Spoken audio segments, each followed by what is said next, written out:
Hello विद्यार्थियों, मैं संजय एक बार फिर से आपका स्वागत करता हूं।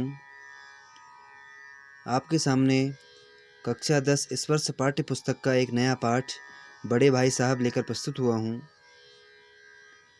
इस कहानी को मुंशी प्रेमचंद जी ने लिखा है। इनके जीवन परिचय पर नज़र डालते हैं। इनका जन्म 31 जुलाई 1880 को बनारस के पास लमही नामक ग्राम में हुआ है। इनका मूल नाम धनपत राय है, परंतु इन्होंने उर्दू में नवाब राय और हिंदी में प्रेमचंद नाम से लेखन का कार्य किया। इन्होंने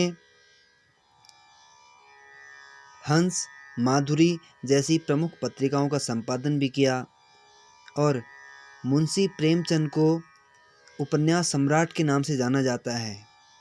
इनकी कुछ प्रमुख रचनाएं, कुछ उपन्यास जो हैं गोदान, गबन, प्रेमाश्रय, सेवा सदन, निर्मला, कर्मभूमि, रंगभूमि, कायाकल्प, प्रतिज्ञा, मंगलसूत्र, ये इनके कुछ प्रमुख उपन्यास हैं। आइए अब कहानी का सार समझने का प्रयास करते हैं। विद्यार्थियों, बड़े भाई साहब कहानी में दो पात्र हैं, एक लेखक स्वयं हैं और एक लेखक के बड़े भाई। बड़े भाई स्वभाव से अध्ययनशील हैं।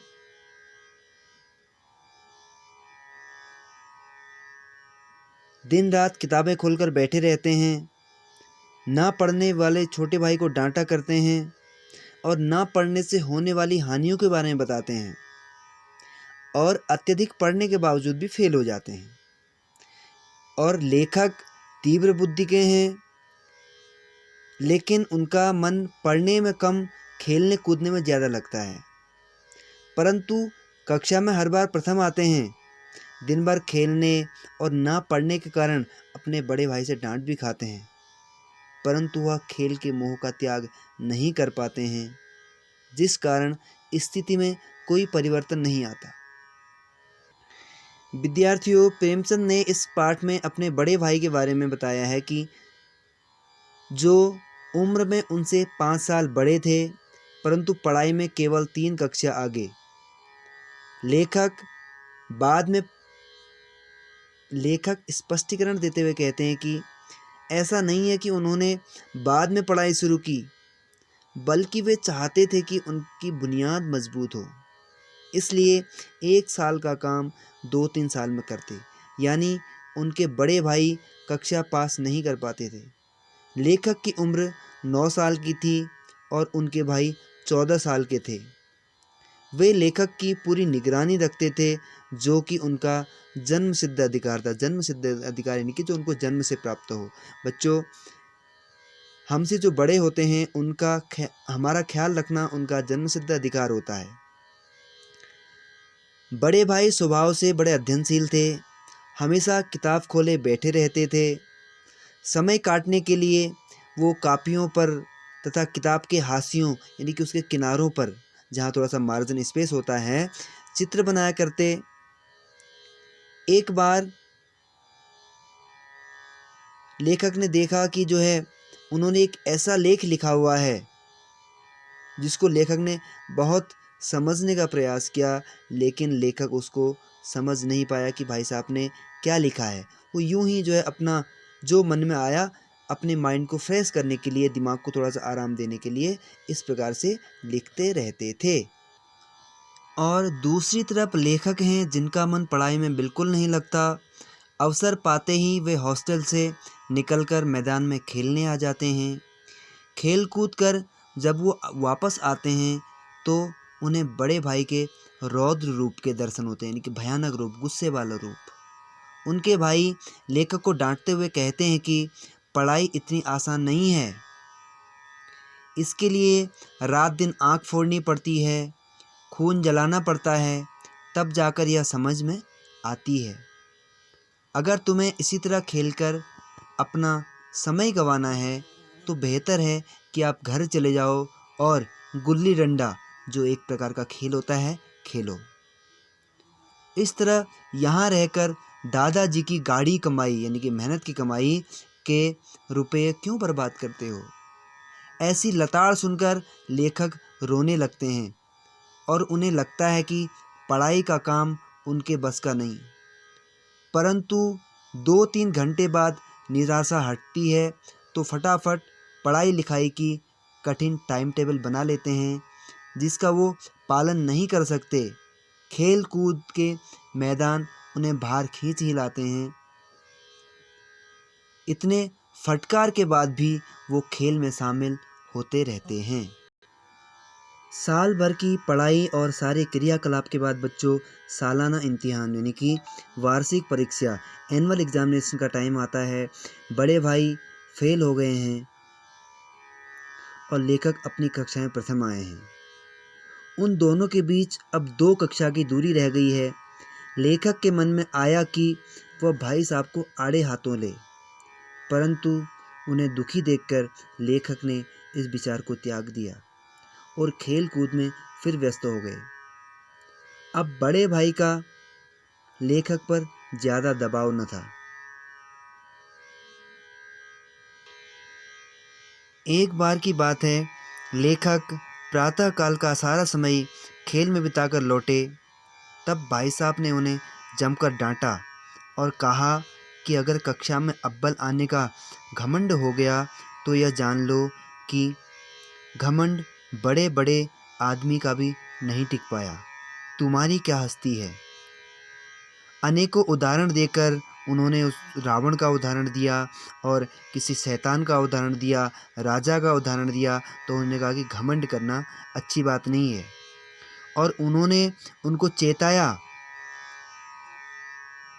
कि बड़े भाई ने कक्षा की अलजबरा, ज्योमेट्री और इतिहास पर अपनी टिप्पणी की और बताया कि यह सब विषय बड़े कठिन हैं और निबंध लेखन को उन्होंने समय की बर्बादी बताया और कहा कि परीक्षा में उत्तीर्ण करने के लिए मेहनत करनी पड़ती है। स्कूल का समय निकट था, नहीं तो लेखक को और बहुत कुछ सुनना पड़ता। उस दिन लेखक को भोजन निस्वाद सा लगा, बिल्कुल भोजन में निस्वाद यानी कि स्वाद रहित। इतना सुनने के बाद भी लेखक की अरुचि पढ़ाई में बनी रही, यानी कि तब भी जो है इतनी डांट फटकार सुनने के बाद भी लेखक की रुचि पढ़ाई में बिल्कुल नहीं हुई और खेल कूद में वो शामिल होते रहे। फिर सालाना परीक्षा में बड़े भाई फेल हो गए और लेखक पास। बड़े भाई ने अत्यधिक परिश्रम किया था और लेखक ने ज़्यादा नहीं। लेखक को अपने बड़े भाई पर दया आ रही थी। जब नतीजा सुनाया गया तो वह रो पड़े और उनके साथ लेखक भी रोने लगे। पास होने की खुशी आधी हो गई। अब उनके बीच केवल 1 दर्जे का अंतर रह गया। लेखक को लगा कि यह उनके उपदेशों का ही असर है कि वे दनादन पास हो जाते हैं। अब भाई साहब नरम पड़ गए। अब उन्होंने लेखक को डांटना बंद कर दिया। अब लेखक के मन में यह धारणा बन गई कि वह पढ़े या ना पढ़े, वह पास हो ही जाएगा। एक दिन संध्या के समय लेखक हॉस्टल से दूर वही मैदान में रोज की भांति खेलने के लिए दौड़ रहे थे। तभी उनकी मुलाकात अपने बड़े भाई से हो गई। वे लेखक का हाथ पकड़कर बोले, तुम 8वीं कक्षा में आकर भी ये काम कर रहे हो। एक ज़माने में 8वीं पास कर नायब तहसीलदार हो जाते थे। कई लीडर और समाचार पत्रों में संपादक 8वीं पास ही हैं, परंतु तुम इसे महत्व नहीं देते। उन्होंने लेखक को तजुर्बा यानी कि अनुभव का महत्व स्पष्ट करते हुए कहा कि भले ही तुम मेरे से कक्षा में कितने ही आगे निकल जाओ, फिर भी मेरा अनुभव तुमसे ज़्यादा रहेगा और तुम्हें समझाने का अधिकार भी। उन्होंने लेखक को अम्मा, दादा आदि का उदाहरण देते हुए कहा कि भले ही हम बहुत पढ़ लिख जाएं, परंतु उनके अनुभव की बराबरी नहीं कर सकते। वे बीमारी से लेकर घर के कामकाज तक हमारे से ज़्यादा अनुभव रखते हैं। इन बातों को सुनकर लेखक उनके आगे नतमस्तक हो गए और उन्हें अपनी लघुता यानी कि छोटेपन का अनुभव हुआ। इतने में ही बड़े भाई साहब हॉस्टल की तरफ चले गए और लेखक भी उनके पीछे पीछे चल दिए। तो इस प्रकार से बच्चों, इस कहानी से हमको सीख मिलती है कि हमें हमेशा अपने बड़ों का आदर सत्कार करना चाहिए, अपने बड़ों से सीख लेनी चाहिए, उनका हमें कहना मानना चाहिए। हमें ये नहीं सोचना चाहिए कि वो हमसे कक्षा में छोटे हैं या बड़े हैं। अनुभव को हमें ज़्यादा महत्व देना चाहिए। और किताबी ज्ञान, जिस प्रकार से इसमें बड़े भाई साहब ने रटने वाली प्रणाली पर जोर दिया है, उस चीज़ का कोई महत्व नहीं है। हमको ये समझना चाहिए कक्षा में जो कुछ पढ़ाया जाता है उसे हमें समझने का प्रयास करना चाहिए, रटने पर जोर नहीं देना चाहिए। उम्मीद करता हूँ ये कहानी आपको समझ आई होगी। मैंने वैसे तो बहुत लंबी है, बट मैंने इसको समरी आपको सुनाई है, शॉर्ट में आपको समझाया है। इसके बाद हम लोग अब क्वेश्चन आंसर पर चर्चा करते हैं। आइए पहले मौखिक प्रश्नों पर चर्चा करते हैं। निम्नलिखित प्रश्नों के उत्तर 1-2 पंक्तियों में दीजिए। कथानायक की रुचि किन कार्यों में थी? उत्तर है कथानायक की रुचि खेल कूद, कंकरियाँ उछालने, गप्पबाजी करने, कागज़ की तितलियाँ बनाने, उड़ाने, उछल कूद करने, चार दीवारी पर चढ़कर नीचे कूदने, फाटक पर सवार होकर उसे मोटर कार बनाकर मस्ती करने में थी। बड़े भाई छोटे भाई से हर समय पहला सवाल क्या पूछते थे? बड़े भाई छोटे भाई से हर समय यही सवाल पूछते थे, कहाँ थे? तीसरा प्रश्न है, दूसरी बार पास होने पर छोटे भाई के व्यवहार में क्या परिवर्तन आया? दूसरी बार पास होने पर छोटे भाई की स्वच्छंदता और मनमानी बढ़ गई। उसने ज़्यादा समय मौज मस्ती में व्यतीत करना शुरू कर दिया। उसे लगने लगा कि वह पढ़े ना पढ़े अच्छे नंबरों से पास हो जाएगा। उसे कनकौवे उड़ाने का नया शौक पैदा हो गया। नंबर 4, बड़े भाई साहब छोटे भाई से उम्र में कितने बड़े और कौन सी कक्षा में पढ़ते थे? उत्तर है बड़े भाई साहब छोटे भाई से उम्र में 5 साल बड़े थे और वे 9वीं कक्षा में पढ़ते थे। पांचवा प्रश्न है, बड़े भाई साहब दिमाग को आराम देने के लिए क्या करते थे? उत्तर है बड़े भाई साहब दिमाग को आराम देने के लिए कभी किताब के हाशियों पर चिड़ियों, कुत्तों, बिल्लियों आदि की तस्वीर बनाते, कभी एक ही शब्द कई बार लिखते, तो कभी एक शेर को बार बार सुंदर अक्षरों में नकल करते, कई बार ऐसी शब्द रचना करते जिसका कोई अर्थ नहीं होता था। अब लिखित प्रश्न है। निम्नलिखित प्रश्नों के उत्तर 25 से 30 शब्दों में लिखिए। छोटे भाई ने अपनी पढ़ाई का टाइम टेबल बनाते समय क्या क्या सोचा और फिर उसका पालन क्यों नहीं कर पाया? छोटे भाई ने अपनी पढ़ाई का टाइम टेबल बनाते समय सोचा कि वह मन लगाकर पढ़ाई करेगा और बड़े भाई को कभी शिकायत का मौका नहीं देगा। रात 11 बजे तक हर विषय का कार्यक्रम बनाया गया, परंतु पढ़ाई करते समय खेल के मैदान, उसकी हरियाली, हवा के हल्के हल्के झोंके, फुटबॉल की उछल कूद, कबड्डी वॉलीबॉल की तेज़ी, सब चीज़ें उसे अपनी ओर खींचती थी, इसलिए वह टाइम टेबल का पालन नहीं कर पाया। दूसरा प्रश्न है, एक दिन जब गुल्ली डंडा खेलने के बाद छोटे भाई बड़े भाई साहब के सामने पहुंचा तो उसकी क्या प्रतिक्रिया हुई? एक दिन जब गुल्ली डंडा खेलने के बाद छोटे भाई बड़े भाई साहब के सामने पहुंचे तो उनकी प्रतिक्रिया बहुत भयानक थी। वह बहुत क्रोधित थे। उन्होंने छोटे भाई को बहुत डांटा। उन्होंने उसे पढ़ाई पर ध्यान देने को कहा। गुल्ली डंडा खेल की उन्होंने बहुत बुराई की। उनके अनुसार यह खेल भविष्य के लिए लाभकारी नहीं है, अतः इसे खेलकर उन्हें कुछ हासिल नहीं होने वाला है। उन्होंने यह भी कहा कि अव्वल आने पर उसे घमंड हो गया है।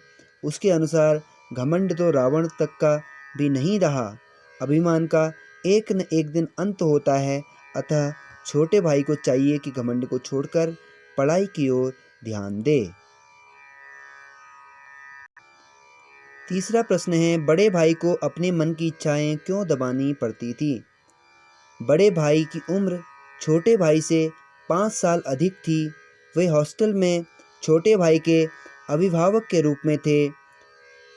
उन्हें भी खेलने, पतंग उड़ाने, तमाशे देखने का शौक था, परंतु अगर वे ठीक रास्ते पर न चलते तो भाई के प्रति अपनी जिम्मेदारी नहीं निभा पाते। अपने नैतिक कर्तव्य का बोध होने के कारण उन्हें अपने मन की इच्छाएं दबानी पड़ती थी। चौथा प्रश्न है, बड़े भाई साहब छोटे भाई को क्या सलाह देते थे और क्यों? उत्तर है, बड़े भाई साहब चाहते थे कि छोटा भाई हरदम पढ़ता रहे और अच्छे अंकों से पास होता रहे, इसलिए वे उसे हमेशा सलाह देते थे कि ज़्यादा समय खेल कूद में न बिताए, अपना ध्यान पढ़ाई में लगाए। वे कहते थे कि अंग्रेजी विषय को पढ़ने के लिए दिन रात मेहनत करनी पड़ती है, यदि मेहनत नहीं करोगे तो उसी दर्जे में पड़े रहोगे। प्रश्न नंबर 5, छोटे भाई ने बड़े भाई साहब के नरम व्यवहार का क्या फ़ायदा उठाया? छोटे भाई ने बड़े भाई की नरमी का अनुचित लाभ उठाया। उस पर बड़े भाई का डर नहीं रहा। वह आज़ादी से खेल कूद में जाने लगा। वह अपना सारा समय मौज मस्ती में बिताने लगा। उसे विश्वास हो गया कि वह पढ़े न पढ़े पास हो ही जाएगा। नंबर ख, निम्नलिखित प्रश्नों के उत्तर 50 से 60 शब्दों में लिखिए। पहला प्रश्न है, बड़े भाई की डांट फटकार अगर न मिलती तो क्या छोटा भाई कक्षा में अव्वल आता? अपने विचार लिखिए। उत्तर इस प्रकार है बच्चों, छोटा भाई कभी अभी अनुभवहीन था। वह अपना भला बुरा नहीं समझ पाता था। यदि बड़े भाई साहब उसे डांटते फटकारते नहीं तो वह जितना पढ़ता था उतना भी नहीं पढ़ पाता और अपना सारा समय खेल कूद में ही गंवा देता। उसे बड़े भाई की डांट का डर था, इसी कारण उसे शिक्षा की अहमियत समझ में आई, विषयों की कठिनाइयों का पता लगा, अनुशासित होने के लाभ समझ में आए और वह अव्वल आया।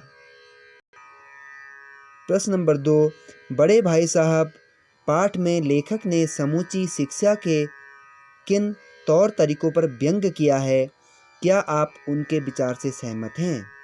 उत्तर इस प्रकार है, बड़े भाई साहब ने समूची शिक्षा प्रणाली पर व्यंग करते हुए कहा है कि ये शिक्षा अंग्रेजी बोलने, लिखने, पढ़ने पर जोर देती है। आए या न आए पर उस पर बल दिया जाता है। रटने की प्रणाली पर भी जोर है। अर्थ समझ में आए न आए पर रट कर बच्चा विषय में पास हो जाता है। साथ ही अलजबरा, ज्योमेट्री निरंतर अभ्यास के बाद भी गलत हो जाती हैं। अपने देश के इतिहास के साथ दूसरे देश के इतिहास को भी पढ़ना पड़ता है, जो ज़रूरी नहीं है। छोटे छोटे विषयों पर लंबे चौड़े निबंध लिखना, ऐसी शिक्षा जो लाभदायक कम और बोझ ज़्यादा हो, ठीक नहीं होती है। प्रश्न नंबर 3, बड़े भाई साहब के अनुसार जीवन की समझ कैसे आती है? बड़े भाई साहब के अनुसार जीवन की समझ केवल किताबी ज्ञान से नहीं बल्कि अनुभव से आती है। इसके लिए उन्होंने अम्मा, दादा व हेडमास्टर की माँ के उदाहरण भी दिए कि वे पढ़े लिखे न होने पर भी हर समस्याओं का समाधान आसानी से कर लेते थे। अनुभवी व्यक्ति को जीवन की समझ होती है। वे हर परिस्थिति में अपने को ढालने की क्षमता रखते हैं। प्रश्न नंबर 4, छोटे भाई के मन में बड़े भाई साहब के प्रति श्रद्धा क्यों उत्पन्न हुई? आंसर है, छोटे भाई को खेलना बहुत पसंद था। वह हर समय खेलता रहता था। बड़े भाई साहब इस बात पर उसे बहुत डांटते थे। उनके डर के कारण वह थोड़ा बहुत पढ़ लेता था, परंतु जब बहुत खेलने के बाद भी उसने अपनी कक्षा में प्रथम स्थान प्राप्त किया तो उसे स्वयं पर अभिमान हो गया। अब उसके मन में बड़े भाई का डर भी जाता रहा। वह बेखौफ होकर खेलने लगा। एक दिन पतंग उड़ाते समय बड़े भाई साहब ने उसे पकड़ लिया। उन्होंने उसे समझाया और अगली कक्षा की पढ़ाई की कठिनाइयों का एहसास भी दिलाया। उन्होंने बताया कि वह कैसे उसके भविष्य के कारण अपने बचपन का गला घोंट रहे हैं। उनकी बातें सुनकर छोटे भाई की आंखें खुल गईं। उसे समझ में आ गया कि उसके अव्वल आने के पीछे बड़े भाई की ही प्रेरणा रही है। इससे उसके मन में बड़े भाई के प्रति श्रद्धा उत्पन्न हो गई। पांचों प्रश्न हैं, बड़े भाई की स्वभावगत विशेषताएं बताइए। बड़े भाई साहब अध्ययनशील हैं, हमेशा किताबें खोले बैठे रहते हैं, घोर परिश्रमी हैं, चाहे उन्हें कुछ समझ में न भी आए परिश्रम करते रहते हैं। वह वाक्पटु भी हैं, वाक्पटु का अर्थ जो बोलने में कुशल हो। छोटे भाई को तरह तरह से समझाते हैं। उन्हें बड़प्पन का एहसास है, इसलिए वह छोटे भाई को भी समझाते हैं। अनुभवी होने से जीवन में अनुभव की महत्ता समझाते हैं। छठा प्रश्न है, बड़े भाई साहब ने जिंदगी के अनुभव और किताबी ज्ञान में से किसे और क्यों महत्वपूर्ण कहा है। उत्तर है, बड़े भाई साहब ने जिंदगी के अनुभव की किताबी ज्ञान से अनुभव को अधिक महत्वपूर्ण माना है। जो ज्ञान बड़ों को है वह पुस्तकें पढ़ हासिल नहीं होता। जिंदगी के अनुभव से ठोस धरातल देते हैं, जिससे हर परिस्थिति का सामना किया जा सकता है। पुस्तकें व्यवहार की भूमि नहीं होती हैं। गलत सही उचित अनुचित की जानकारी अनुभवों से ही आती है। अतः जीवन के अनुभव किताबी ज्ञान से अधिक महत्वपूर्ण हैं। प्रश्न नंबर 7, बताइए पाठ के किन अंशों से पता चलता है कि छोटा भाई अपने भाई साहब का आदर करता है। उत्तर है, पतंगबाजी के समय बड़े भाई ने समझाया कि वह बड़ा है, उसे गलत राह पर नहीं जाने देगा। वह भले ही फेल हो जाए पर छोटे भाई को फेल नहीं होने देगा। यह सुनकर छोटे भाई के मन में बड़े भाई के लिए आदर भर आया। ख है, भाई साहब को जिंदगी का अच्छा अनुभव है। बड़े भाई को जिंदगी का बड़ा अनुभव है।